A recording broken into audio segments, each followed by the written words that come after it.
അപ്പോൾ നമുക്കൊരു കല്യാണത്തിന് പോയാലോ? ചേട്ടൻ്റെ കൂട്ടുകാരൻ്റെ കല്യാണമാണ്. അപ്പോൾ നമുക്ക് രാവിലെ റെഡിയായി ഇറങ്ങിയിട്ടുണ്ട്. രാവിലെ ഒന്നും അല്ല കേട്ടോ, ഞാൻ എത്ര ഇറങ്ങിയാലും താമസിക്കും കേട്ടോ. അപ്പോൾ ഇവിടെ റെഡിയായി ഇറങ്ങിയിട്ടുണ്ട് കേട്ടോ. അപ്പോൾ ഇതാണ് എൻ്റെ ഫൈനൽ ലുക്ക്. എങ്ങനെയുണ്ട്, കൊള്ളാമോ? അപ്പോൾ നമുക്ക് ഞാൻ ഒരു 9:30 ആയപ്പോൾ ഇറങ്ങിയിട്ടുണ്ട് കേട്ടോ. 11 മണിക്കാണ് കല്യാണം. നേരത്തെ ഇറങ്ങിയത് നമുക്ക് കോവിലൊന്ന് കയറി തൊഴുതിട്ട് പോകാനായിട്ടാണ് കേട്ടോ.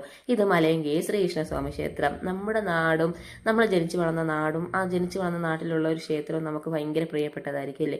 അതുപോലെ എനിക്ക് അത്രയും പ്രിയപ്പെട്ട ഒരു ക്ഷേത്രമാണ് കേട്ടോ. എനിക്ക് ഇവിടെ വരുമ്പോൾ കിട്ടുന്ന ഒരു സുഖവും സന്തോഷവും സമാധാനവും ഒന്നും വേറെ ഒരിടത്തും എനിക്ക് കിട്ടിയിട്ടില്ല കേട്ടോ. അപ്പോൾ ആ ഒരു സന്തോഷമാണ് കേട്ടോ. ഇപ്പോൾ ആ ഒരു ഇല പറിച്ചില്ലേ, അതിവിടെ ഉള്ളൊരു ആലിലയാണ് കേട്ടോ. എപ്പോഴും ഞാൻ പറിക്കുന്ന ഒരു ഇലയാണ്. അത് ചേട്ടൻ എന്നെ എപ്പോഴും വന്നാലും കളിയാക്കുന്നതുമാണ് കേട്ടോ. കാരണം ഓരോരുത്തർക്കും ഓരോ തരത്തിലുള്ള വട്ടം ഉണ്ടായിരിക്കില്ല, അതുപോലെ ഒരു ചെറിയൊരു വട്ടമാണ് കേട്ടോ. അങ്ങനെ ഞാൻ പണ്ട് സ്കൂളിൽ പഠിക്കുന്ന സമയത്തും അതുപോലെ ഈ ക്ഷേത്രത്തിൽ കയറുമ്പോൾ അതുപോലെ ഒരു ഇല പറിച്ച് ബാഗിനകത്ത് ഇട്ടിരിക്കും കേട്ടോ. ഒരു അറ ഫുള്ളായിട്ടും ആ ഇലയായിരിക്കും. അപ്പോൾ അങ്ങനെ അതിന് ശേഷം ഇത് നമ്മുടെ വല്ലഭനാണ് കേട്ടോ. ഞാൻ ക്ഷേത്രക്കുളത്തിൻ്റെ അവിടെ വന്നിരിക്കുകയാണ്.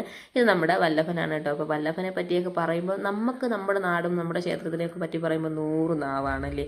അപ്പോൾ അതേപോലെയാണ് കേട്ടോ എനിക്ക് ഇവിടെയും ഇവിടുത്തെ ചുറ്റുപാടും ഒക്കെ.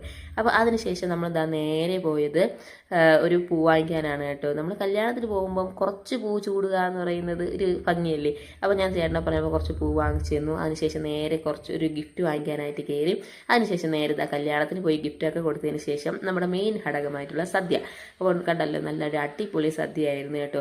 അധികം കറികളല്ല, ചെറിയടുത്ത് കാണുമല്ലോ ഒരുപാട് കറികൾ, പക്ഷേ ഇത് നോർമൽ കുറച്ച് കറികളായിരുന്നു. പക്ഷേ എല്ലാം നല്ല സൂപ്പർ ടേസ്റ്റി ആയിട്ടുള്ള കറികളായിരുന്നു കേട്ടോ. കണ്ടല്ലോ, ഞാൻ എല്ലാ കറികളും കഴിച്ചിട്ടുണ്ട്. അതിനുശേഷം അത് ലാസ്റ്റ് ഒരു അടപ്പായസമായിരുന്നു കേട്ടോ. അത് സൂപ്പറായിരുന്നു. അതെല്ലാം കഴിച്ചതിന് ശേഷം പിള്ളേർക്ക് ഐസ്ക്രീം വാങ്ങിച്ചുകൊണ്ട് നേരെ വീട്ടിലേക്ക്